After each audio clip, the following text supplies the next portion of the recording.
क्या आपको पेट दर्द बना रहता है? लंबे समय से आपको दस्त की परेशानी है, आपको लूज़ मोशन रहते हैं या बहुत फ्रीक्वेंटली बहुत जल्दी-जल्दी आपको लूज़ मोशन हो जाते हैं। लूज़ मोशन के साथ-साथ जो आपका स्टूल है, जो आपकी पोटी है, उसमें से ब्लड आता है, पस आता है, आपको जो फ़ीवर है वो बना रहता है, आपका जो वेट है बिना कुछ किए जो आपका वेट है वो लूज़ हो रहा है, तो ये आपके सिम्पटम्स जो हैं अल्सरेटिव कोलाइटिस के हो सकते हैं। तो फ्रेंड्स, आज की इस वीडियो में हम बात करेंगे अल्सरेटिव कोलाइटिस के बारे में और मैं आपको बताऊंगी सिंपल एक्यूप्रेशर थेरेपी से सिंपल कुछ एक्यूप्रेशर पॉइंट्स को प्रेस करके आप अल्सरेटिव कोलाइटिस की कंडीशन को ठीक कर सकते हैं। तो इससे पहले अगर आपको हमारी वीडियो अच्छी लगती है तो हमसे जुड़ने के लिए चैनल को सब्सक्राइब करना ना भूलेगा एंड साथ ही साथ बेल आइकन को प्रेस कर दीजिए ताकि जब भी हम न्यू वीडियो अपलोड करें आपको उसकी नोटिफिकेशन मिल जाए। तो सबसे पहले तो अल्सरेटिव कोलाइटिस होता क्या है? जब हमारी बड़ी आंत में हमारी लार्ज इंटेस्टाइन की जो लाइनिंग होती है उसमें सूजन आ जाती है, अल्सर हो जाता है, घाव हो जाता है, तो इसे हम कहते हैं अल्सरेटिव कोलाइटिस। नॉर्मली तो हमारा इम्यून सिस्टम होता है वो हमारी एक्सटर्नल कोई भी वायरस बैक्टीरिया जब हमारी बॉडी में अटैक करता है तो उससे लड़ता है। पर जब हमारी जो बड़ी आंत की लाइनिंग में सूजन हो जाती है, घाव हो जाते हैं, तो हमारा इम्यून सिस्टम क्या करता है, हमारे जो गुड बैक्टीरिया होते हैं, हमारी जो लार्ज इंटेस्टाइन होती है उसमें गुड बैक्टीरिया होते हैं जो कि हमारे फूड को एब्जॉर्ब करने में, फूड की डाइजेशन में हेल्प करते हैं। जब ये लार्ज इंटेस्टाइन में सूजन आ जाती है, घाव हो जाते हैं, तो हमारा immune system in good bacterias पर या जो लाइनिंग में जो सेल्स होती हैं उन पर या जो हमारा फूड पास होता है लार्ज इंटेस्टाइन में से उस पर अटैक कर देता है, उसको एक्सटर्नल बॉडी मानता है, उस पर अटैक करता है एंड जिसकी वजह से जो हमारा फूड है वो लार्ज इंटेस्टाइन में से बहुत जल्दी पास होता है। हमारी जो लार्ज इंटेस्टाइन है उस फूड में से वाटर को एब्जॉर्ब नहीं कर पाती, मिनरल्स न्यूट्रिएंट्स को एब्जॉर्ब ही नहीं कर पाती एंड जिसकी वजह से जो हमारा स्टूल है उसमें पानी की मात्रा ज़्यादा हो जाती है एंड हमें डायरिया हो जाता है, लूज मोशन की कंडीशन रहती है। तो इसके मेन सिम्टम्स की अगर हम बात करें तो वो है ब्लडी डायरिया, यानी कि हमें लूज मोशन रहते हैं। लूज मोशन के साथ साथ जो स्टूल में हमारे खून आता है, ब्लड आता है एंड कभी कभी पस भी आता है। इस तरीके से तल पेट में दर्द बना रहता है, पेट का जो निचला हिस्सा है उसमें दर्द बना रहता है, मरोड़े उठते हैं, कभी कभी एकदम से सडन बैठे हैं और सडन लगता है कि हमें वॉशरूम जाना है, वॉशरूम की तरफ भागना पड़ता है, पोटी करने के लिए वॉशरूम की तरफ भागना पड़ता है। ऐसा लगता है कि हमारे जो हमें लूज मोशन की शिकायत लगती है, एकदम से ऐसा लगता है कि पोटी अगर हम वॉशरूम की तरफ तुरंत नहीं गए तो पोटी हमारे बीच में ही निकल जाएगी। तो इस तरीके से हमारा जो बॉडी में थकान सी रहती है, वेट लूज होने लग जाता है, भूख बहुत कम लगती है, ज्वाइंट पेन रहता है, फीवरिश सी कंडीशन रहती है, बुखार सा रहता है। पोटी करने के बाद भी, लूज मोशन करने के बाद भी हमें ऐसा नहीं लगता कि हमारा जो पेट है वो पूरी तरह से खाली हुआ है, पूरी तरह से साफ हुआ है। कभी कभी तो ऐसा होता है कि रात को हम सोए हैं, सोते सोते ही हमें एकदम से लगता है कि हमें तुरंत वॉशरूम की तरफ जाना है, लूज मोशन की एकदम से शिकायत लगती है, पेट में मरोड़े उठते हैं और हमें तुरंत वॉशरूम की तरफ भागना पड़ता है। तो इस टाइप से काफ़ी पेशेंट्स में तो ये सिम्टम्स हर वक्त बने रहते हैं, हर दिन बने रहते हैं एंड कुछ पेशेंट्स में क्या होता है, कुछ महीनों के गैप पर, जैसे 1 मंथ में एक बार हो गया, फिर कुछ टाइम के गैप पर फिर से कंडीशन बन रही है, फिर से सिम्टम्स हमें फील हो रहे हैं। कई बार ये समस्या फैमिली में रन करती है, यानी कि किसी क्लोज फैमिली मेंबर को ये समस्या होती है एंड हमें भी ये समस्या फेस करनी पड़ती है एंड कई बार वायरस और बैक्टीरिया भी इसके कारण बनते हैं। कई बार नॉर्मल बैक्टीरियल इन्फेक्शन की वजह से भी इस तरीके के सिम्टम्स हमें देखने को मिलते हैं।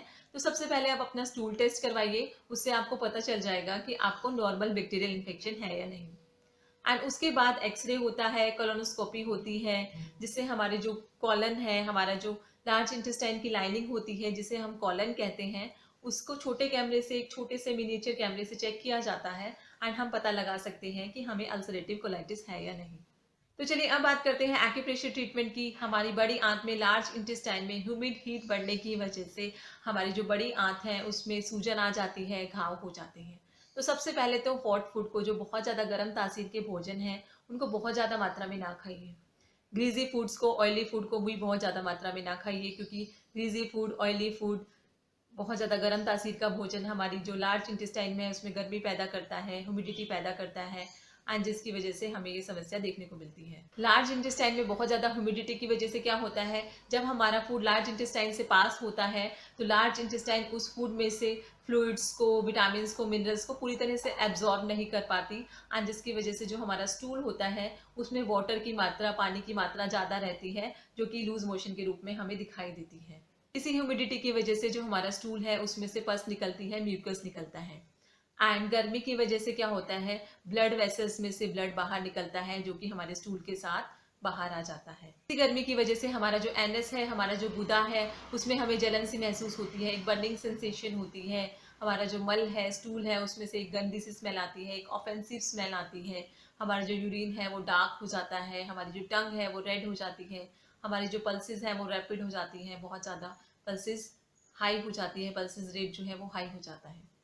तो चलिए अब लार्ज इंटेस्टाइन में ह्यूमिड हीट को कम करने के लिए मैं आपको बताती हूँ एक एक करके एक्यूप्रेशर पॉइंट्स एंड उनकी लोकेशन आप नोट करते जाइए। एंड उसके बाद एक एक करके मैं आपको बताऊंगी ये एक्यूप्रेशर पॉइंट्स हमारी बॉडी में कैसे काम करेंगे, ताकि आप पॉजिटिव फीलिंग के साथ इन एक्यूप्रेशर पॉइंट्स को प्रेस करें, रेगुलरली प्रेस करें एंड आपकी जो समस्या है अल्सरेटिव कोलाइटिस की जो समस्या है वो बहुत जल्दी ठीक हो जाए। तो सबसे पहले देखिए हम आएंगे palm side, middle finger, middle finger का फर्स्ट ज्वाइंट, ये मिडल फिंगर का सेकंड ज्वाइंट। तो सबसे पहला पॉइंट है मिडल फिंगर के फर्स्ट ज्वाइंट से थोड़ा सा नीचे, बिल्कुल सेंटर में ये हमारा पॉइंट है। देखिए सेंटर लाइन है, बिल्कुल सेंटर में हमारा पॉइंट है, पॉइंट SP6। उसके बाद सेकंड पॉइंट के लिए देखिए ये मिडल फिंगर का सेकंड ज्वाइंट, सेकंड ज्वाइंट से थोड़ा सा ऊपर ये पॉइंट हमारा कॉर्नर में है। एंड ये जो कॉर्नर है वो हमारा अंगूठे की तरफ है। ये देखिए एक कॉर्नर हमारा स्मॉल फिंगर की तरफ है, एक कॉर्नर हमारा अंगूठे की तरफ है। तो ये पॉइंट है SP9 हमारा अंगूठे की तरफ है। उसके बाद हम आ जाएंगे नीचे, 4 फिंगर्स के बीच में से एक लाइन ड्रॉ करें तो इस लाइन पर हमारे 2 पॉइंट आते हैं। सबसे पहला पॉइंट ये जो हमारे हाथ की लाइंस होती हैं, तो ये जो लाइन है उससे थोड़ा ऊपर, यानी कि पहले एक पॉइंट आ जाएगा, एक पॉइंट को छोड़ दीजिए एंड उसके बाद ये सेकेंड पॉइंट है हमारा रिक्वायर्ड पॉइंट, पॉइंट CV3। उसके बाद हम आ जाएंगे नीचे, ये हमारी wrist line and wrist line से लगभग 1.5 फिंगर, रिस्ट लाइन से लगभग 1.5 फिंगर अगर हम ऊपर जाएंगे तो ये हमारा पॉइंट आ जाएगा पॉइंट CV12। ध्यान रखिए पॉइंट हमारा इस सर्कल जो हमारी आर्क होती है हाथ की, इससे बाहर आता है, इस लाइन पर इस सर्कल से हमारा बाहर आता है पॉइंट, पॉइंट CV12। उसके बाद 4 पॉइंट हो गए, 1 2 3 4 एंड 5th पॉइंट जो हमारा पाम में आता है वो देखिए, हमारा जो पाम है उसका सेंटर पॉइंट निकाले तो ये हमारा पाम का सेंटर पॉइंट है, पाम का। एंड उसी के साइड में ये हमारा पॉइंट आ जाता है नेक्स्ट पॉइंट। अगर हम हमारे मिडल फिंगर की जो सेंटर वाली लाइन है, मिडल फिंगर के सेंटर से एक लाइन ड्रॉ करें, ये देखिए सेंटर वाली लाइन को नीचे ले आए तो इस सेंटर वाली लाइन पर ही आएगा हमारा ये पॉइंट। एंड जो हाइट, जिस हाइट पर हमारा ये सेंटर पॉइंट है उसी हाइट पर हमारा ये पॉइंट आएगा। तो ये जो रेड कलर से मैंने डिनोट किया है ये हमारा कोई पॉइंट आपको अप्लाई नहीं करना है, ये जस्ट मैंने इस पॉइंट की लोकेशन फाइंड आउट करने के लिए बनाया है, इसलिए मैंने इसको रेड कलर से बनाया है। ओके, तो जिस हाइट पर हमारा ये पॉइंट है उसी हाइट पर हमारा ये पॉइंट आ जाएगा, पॉइंट ST25। पॉइंट हमारा सर्कल के अंदर आता है, ये जो आर्क होती है हमारे हाथ की, जो आर्क होती है इसके अंदर आता है। उसके बाद हम आ जाएंगे बैक साइड, बैक साइड के पॉइंट्स देख लीजिए। सबसे पहले इंडेक्स फिंगर, इंडेक्स फिंगर का first joint, second joint, second joint की जस्ट कॉर्नर पर आ जाता है हमारा फर्स्ट पॉइंट बैक साइड में LI11, लार्ज इंटेस्टाइन 11, ये अंगूठे की तरफ वाले कॉर्नर पर है, ध्यान रखिए। के बाद आ जाएंगे हम मिडल फिंगर, मिडल फिंगर का फर्स्ट ज्वाइंट, सेकंड ज्वाइंट, इस पॉइंट का, इस पोर का फर्स्ट ज्वाइंट और सेकंड ज्वाइंट का सेंटर पॉइंट निकाले तो this is the centre point. इस सेंटर पॉइंट को छोड़ के हम एक पॉइंट नीचे आ जाएंगे तो ये हमारा रिक्वायर्ड पॉइंट है, ये देख लीजिए पॉइंट ST37। इसके बाद ये देखिए मिडिल फिंगर के सेंटर से अगर हम नीचे आ जाएं, नेल के सेंटर से अगर हम नीचे एक लाइन ड्रॉ करें तो बाकी के पॉइंट्स 4 पॉइंट्स हमारी इस लाइन पर आ जाते हैं। सबसे पहला जो पॉइंट है ये है हमारी रिस्ट लाइन, सबसे पहला पॉइंट आ जाता है हमारी रिस्ट लाइन पर UB17 एंड उसके बाद रिस्ट लाइन और जहाँ से हमारी मिडिल फिंगर अटैच हो रही है उस लाइन का अगर हम सेंटर पॉइंट निकालें, इस एरिया का अगर हम सेंटर पॉइंट निकालें तो ये रेड कलर से मैंने डिनोट किया है सेंटर पॉइंट। इस सेंटर पॉइंट से नीचे हमारा एक पॉइंट आ जाता है पॉइंट UB22 एंड इसको अगर हम उसके बाद हम एक पॉइंट को छोड़ देते हैं जो मैंने रेड कलर से डिनोट किया है, उसके बाद हमारा पॉइंट आ जाता है UB20 एंड ये पॉइंट जो हमारा UB22 है उसमें 2 पॉइंट को अगर हम छोड़ दें तो ये हमारा पॉइंट आ जाता है UB25। तरीके से आप एक स्क्रीनशॉट भी ले सकते हैं एंड लोकेशंस को फाइंड आउट कर सकते हैं। तो बैक साइड में हमारे देखिए 1 2 3 4 5 एंड 6 पॉइंट है हमारी back side. And palm side देखिए 1 2 3 4 एंड 5 पॉइंट है हमारे पाम साइड। तो ये सब एक्यूप्रेशर पॉइंट जो मैंने आपको बताए हैं लार्ज इंटेस्टाइन से ह्यूमिडिटी को कम करेंगे, गर्मी को कम करेंगे। कुछ पॉइंट्स के बारे में मैं आपको स्पेशली बताती हूँ। ये है हमारा पॉइंट ST25, ये हमारे डायरिया के लिए, लूज मोशन के लिए बहुत ही अच्छा एक्यूप्रेशर पॉइंट है। हमारे पेट संबंधी तकलीफों के लिए हम इस पॉइंट को यूज़ करते हैं, साथ ही साथ डायरिया के लिए स्पेशली हम इस पॉइंट को यूज़ करते हैं। ठंड की वजह से भी अगर आपको डायरिया हो रहा है, लूज मोशन हो रहे हैं, तो भी हम इस पॉइंट को प्रेस करते हैं।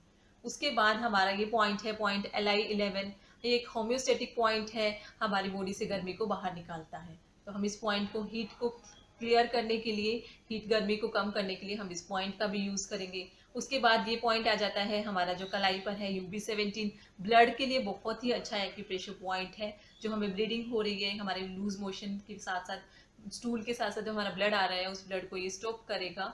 तो इस पॉइंट को हम यूज़ कर रहे हैं। सारे पॉइंट्स हमारे यूजफुल हैं, बट मैं कुछ पॉइंट के बारे में आपको स्पेशली बता रही हूँ। ये पॉइंट है ST37, ये हमारा C पॉइंट है लार्ज इंटेस्टाइन का, ये भी डायरिया के लिए बहुत ही अच्छा एक्यूप्रेशर पॉइंट है।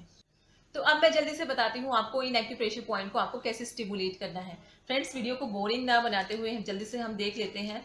तो देखिए, हम लेंगे ब्योल मैग्नेट। ब्योल मैग्नेट का इस तरीके का एक पैकेट आता है जिसमें हमारे 10 ब्योल मैग्नेट्स होते हैं। फ्रेंड्स, ये छोटे छोटे मैग्नेट्स होते हैं जो एनर्जी को बढ़ाने घटाने के काम आते हैं। तो हम इन मैग्नेट्स का यूज़ करेंगे। एक साइड से येलो और एक साइड से वाइट होते हैं। और हम लेंगे पेपर टेप। तो पेपर टेप की हेल्प से हम इन मैग्नेट्स को चिपकाएंगे। तो आज हम एनर्जी को घटाएंगे क्योंकि हमारी जो लार्ज इंटेस्टाइन में गर्मी बढ़ी हुई है, ह्यूमिडिटी बढ़ी हुई है, तो यहाँ हम एनर्जी को घटाएंगे। तो देखिए, हमें क्या करना है, हम लेंगे paper tape and paper tape के स्टिकी पार्ट पर चिपकाएंगे येलो पार्ट। एंड जो ये वाइट पार्ट है, मैग्नेट का जो वाइट पार्ट है, वो हमारी स्किन को टच करेगा। जो भी पॉइंट्स मैंने आपको बताए हैं, जो भी ब्लैक कलर से डिनोट किए हैं वो पॉइंट्स मैंने आपको, उन पॉइंट्स पर आपको वाइट कलर से, वाइट पार्ट का जो मैग्नेट है वो यहाँ टच करना है। देखिए, एक पॉइंट पर मैं आपको करके बता रही हूँ। इस तरीके से व्हाइट पार्ट मैग्नेट का स्किन को टच करेगा and yellow will be visible from the paper tape. तो इस तरीके से सारे के सारे पॉइंट्स पर, आई थिंक 11 पॉइंट्स मैंने आपको बताए हैं, तो 11 के 11 पॉइंट्स पर इस तरीके से आपको मैग्नेट अप्लाई करना है। White will touch the skin and yellow will be visible from the paper tape. तो दोनों ही हाथों में आपको इस तरीके से मैग्नेट अप्लाई करना है। दोनों ही हाथों में आप मैग्नेट अप्लाई कीजिए। डेली रेगुलरली, कुछ दिनों तक रेगुलरली कीजिए। 7-8 आवर्स तक आपको इन मैग्नेट्स को अप्लाई करना है। तो डेली क्या कीजिए, सोने से पहले मैग्नेट्स को अप्लाई कर लीजिए एंड सुबह उठने के बाद इन मैग्नेट्स को निकाल दीजिए, मैग्नेट्स को रख लीजिए। ये मैग्नेट्स रीयूजेबल होते हैं, आप दोबारा इनको सेम मैग्नेट्स को यूज कर सकते हैं। तो इस तरीके से कुछ दिन तक आपको रेगुलरली करना होगा। तो आप देखेंगे कि आपकी जो समस्या है, अल्सर हो गया है, जो इन्फ्लेमेशन हो गया है लार्ज इंटेस्टाइन में, वो बहुत जल्दी ठीक हो जाएगा। तो फ्रेंड्स, एक्यूप्रेशर थेरेपी में अल्सरेटिव कोलाइटिस के बहुत अच्छे रिजल्ट्स हैं। तो अगर आप भी अल्सरेटिव कोलाइटिस की समस्या से जूझ रहे हैं तो आप इसे जरूर ट्राई कीजिएगा। एंड अगर आपको कोई समस्या आती है तो आप नीचे दिए गए कमेंट बॉक्स में कमेंट कर सकते हैं। डिस्क्रिप्शन बॉक्स में भी मैंने अपना नंबर दे दिया है, आप कॉल करके बातचीत कर सकते हैं। तो वीडियो अच्छी लगी तो वीडियो को लाइक कीजिए एंड इसी के साथ साथ जिन लोगों को अल्सरेटिव कोलाइटिस की समस्या है उन लोगों के साथ वीडियो को जरूर शेयर कीजिएगा। एंड इसी के साथ साथ हमसे जुड़ने के लिए चैनल को सब्सक्राइब करना ना भूलिएगा। Thank you.